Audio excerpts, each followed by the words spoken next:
السلام عليكم ورحمة الله وبركاته. إن شاء الله في الفيديو ده هنتكلم عن المبرد الصحراوي، طريقة عمله، المفاتيح، ايه الأعطال اللي بتكون فيه، مكوناته من جوه. زي ما احنا شايفين ده المبرد، وده الظهر بتاعه، ده الوش طبعا، وده مكان هو اعتماده بيعتمد على التلج او المية الساقعة المثلجة. في عنده ترومبة، الترومبة دي طبعا بتسحب وبتطرد، يعني نظام سحب وطرد، تسحب مية وبتطرد المية، بتسحب المية الساقعة اللي بتطردها، وبتطرد مية عادية، يعني دورة المية طرد وسحب. دي المفاتيح عندي، ده الباور، وده البرامج العادية، وده السبيد السرعات، وده سويمنج اللي هو المروحة اللي بتلف، والكول ده اللي هو الهواء البارد.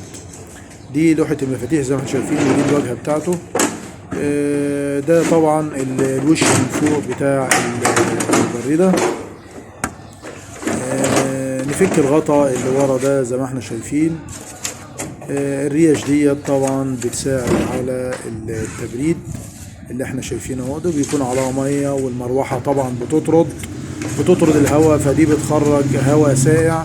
دي الترومبه اللي احنا بنتكلم عليها بتاع السحب والطرد، بنسميها ترومبه، نسميها غاطس، ايا كان. زي ما احنا شايفين اهي متصله بالخرطوم، بتسحب الميه الساقعه وبتطرد. دي الترومبه اهي. طبعا الترومبه دي كان فيها صوت، بتتفك زي ما احنا شايفين الوش بتاعها. بنفك الوش بتاعها، نفكه مع بعض اهو. طلعنا الغطا، وهنطلع الريشة والمبينة بتاعتها الداخلية. بنحاول ان احنا ننضفها علشان كانت عاملة صوت، ننضفها من الاوساخ ومن الاتربة، ولان ده طبعا مية، والمية بتخش فيها وبتعمل تراب وكده، فبننضفها وبنشحمها من تاني. الصوت عندنا بيروح وبترجع لحالتها الطبيعية. زي ما احنا شايفين المروحة قدامنا اهي يا جماعة. المروحة ديت طبعا تبريد. هوريكم طبعا الموتور وكام واط واطرافه كده. يبقى احنا فكينا المبردة زي ما احنا شايفين قدامنا اهو. دي اللوحة او الكارتة بتاع التشغيل اللي هي في الواجهة من فوق، وده الموتور. ازاي نفك الموتور ده؟ الموتور ده طبعا عندي مشكلته ان ما بيشتغلش خالص، يعني قاطع. جربته خارجي، ما اشتغلش معايا. يبقى انا عندي كده المشكلة في الموتور نفسه. طب ازاي افك الموتور وافك الريشة بتاع الهوا دي؟ انا عندي مسمار طبعا في النص زي ما احنا شايفين اهو. بفك المسمار ده وبسحب الريشة. طبعا الريشة عشان تسحب معايا، ودي الريش يا جماعة، دي الريش بتلف معايا، اللي هي بتلف، بتطلع لي الهواء يمين وشمال. انا اللي بتحكم فيها عن طريق مفتاح في الشاشة. ازاي اطلع الريشة دي؟ الريشة ديت في مفتاح نجمة او ألانكيه، هو اللي ماسك الريشة دي.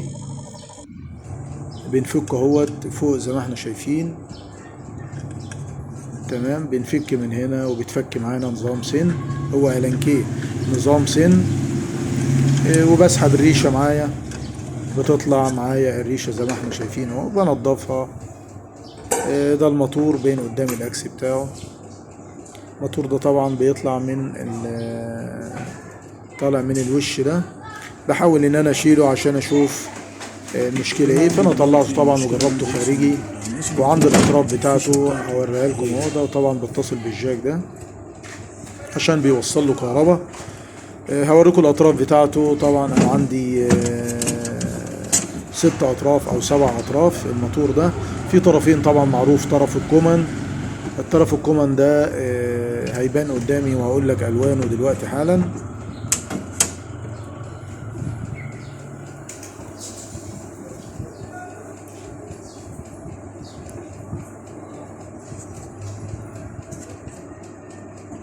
دي الاسلاك اللي نازله من الكارتة يا جماعه، اللي في الوش. اطراف نازله للترومبه، واطراف راحه طبعا للمحول اللي بتاع الريش اللي قدام، واطراف نازله للموتور.